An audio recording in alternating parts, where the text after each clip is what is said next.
உச்சி மயில மேகாட்டு கோவிலில கதை ஒண்ணு நடக்குதம்மா.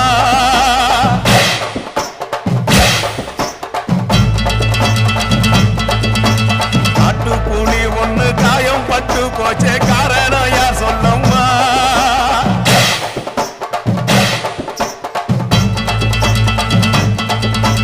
சாத்தாவோடு கையில் சத்தம் முழங்கிட தாயணி பொங்கிடம்மா. சாத்தாவோடு கையில் சத்தம் முழங்கிட தாயணி பொங்கிடம்மா. சூளக்காளியே அத்தா தாயே சூளக்காளி